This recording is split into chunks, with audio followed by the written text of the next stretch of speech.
Office তো পরিষ্কার পরিচ্ছন্ন রাখতেই হবে, তাই আমি ওকেই বলে দিলাম যে ঠিক আছে তুমি কাজটা করে নাও। আমার অফিসে একটা বাচ্চা মেয়ে কাজ করছে, আর সেটা আমাকে তুমি জানানোর প্রয়োজন বোধ করো। সরি স্যার, আমি ভাবলাম এটা আপনাকে জানানোর প্রয়োজন নেই, কারণ অফিসে পরিষ্কার করানোর জন্য কাউকে না কাউকে তো লাগবেই। আর 2-1 দিনের জন্য আমি কাকে নিয়ে আসবো? এবার যদি কাউকে আনতেই হয় তাহলে পুরো মাসের জন্য হায়ার করতে হবে, আর ওর মা তো 2-3 দিন পরেই চলে আসবে, সেই কারণে আমি আপনাকে জানাইনি। কিন্তু সেটা তো আমাকে একবার ইনফর্ম করা দরকার ছিল। ওকে, লিমিট। আচ্ছা মা, বলছি তোমার মা যে স্যালারিটা পায় সেটা তুমি পেয়েছো তো? আসলে আচ্ছা ঠিক আছে। তা মা, তোমাকে দেখে খুব চিন্তিত মনে হচ্ছে, তুমি কিসের টেনশন করছো? আসলে স্যার আমার মায়ের শরীরটা খুব খারাপ তো, আর আমার মায়ের স্যালারিটাও খুব কম, আর সেই টাকায় আমি আমার মায়ের ওষুধটাও ভালো করে খেতে পারছি না। কিন্তু মা, তোমার মায়ের যা স্যালারি তারা তো ঠিকঠাক হয়ে যাওয়ার কথা, তুমি পুরো স্যালারি টাকাটাই পাও তো? কত টাকা স্যালারি পাও?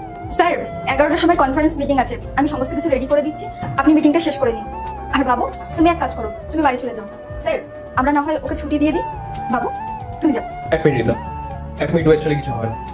আর তাছাড়া আমার অফিসে একটা বাচ্চা মেয়ে কাজ করছে, একে তো সেটা আমি জানি না, তার উপরেও বেচারি কত টেনশনে রয়েছে, আমার জানাটা দরকার যে এত টেনশনে আছে কেন। স্যার আপনি ওকে এভাবে কোয়েশ্চেন করছে, বাচ্চা মেয়ে ভয় পেয়ে যাবে। বাবু তুমি এক কাজ করো, তুমি যাও, আর তোমার মায়ের যে স্যালারি আছে সেটা স্যার করিয়ে দেবেন, ঠিক আছে? যাও। ঠিক আছে, এই ডিসিশনটা আমার ভালো লাগলো যে তুমি ওকে ছুটি দিয়ে দিচ্ছ, কিন্তু তারপরে আমার এটা জানা দরকার যে ওর মা কত টাকা স্যালারি পায়, কারণ বাচ্চা মেয়ে হয়তো টাকা পয়সা হিসাবটা ঠিক মতন বোঝে না। তুমি বলো মা, কত টাকা স্যালারি পায় তোমার মা? আমার মা তো প্রত্যেক মাসে 6,000 টাকা করে স্যালারি পায়। আরে স্যার মিথ্যা কথা বলছে, ওর মায়ের 15,000 টাকা স্যালারি, আর প্রত্যেক মাসে ওর মায়ের 15,000 টাকা স্যালারি আমি ওর মায়ের অ্যাকাউন্টেই দিয়ে দিই। স্যার বাজে কথা বলছে, হয়তো ও জানে না, আর আপনি তো জানেনই আজকালকার বাবা মারা বাচ্চাদের ভয় দেখায় যে আমাদের স্যালারি কম, তুই মন দিয়ে পড়াশোনা কর। আল্লাহর নামটি দেখে যে এড়িয়ে যাবে তার মনের ইচ্ছা কখনোই পূরণ হবে না, তাই আল্লাহর এই নামটির জন্য একটি লাইক এবং সাবস্ক্রাইব করে যাও। বুঝি আর কি। মা, তোমার স্যালারি এই ম্যাডামই দিয়েছিল তো?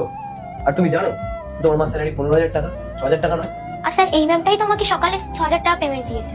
আরে স্যার মিথ্যা কথা বলছে, আমি পুরো 15,000 টাকা স্যালারি দিই, আপনি ওর কথায় কান দেবেন না। না না স্যার, আপনার কাছেই তো আমার 6,000 টাকা স্যালারিতে আছে, আপনিই গুনে নিন। হ্যাঁ, তুমি তো ঠিকই বলেছো, টাকাটা তো আমার কাছেই রয়েছে, তাহলে আমি নিজে গুনেই দেখে নিচ্ছি। কি হলো? এখানে তো 6,000 টাকা আছে, এখানে তো 15,000 টাকা নেই। তুমি তোকে আজকে স্যালারি দিয়েছো, আর ও যখন স্যালারিটা গুনছিল তখনই আমি চলে এসেছিলাম, তাহলে তো এখানে 15,000 টাকা থাকারই কথা, এখানে তো 6,000 টাকা রয়েছে।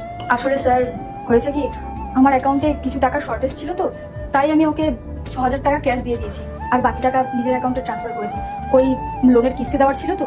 আচ্ছা,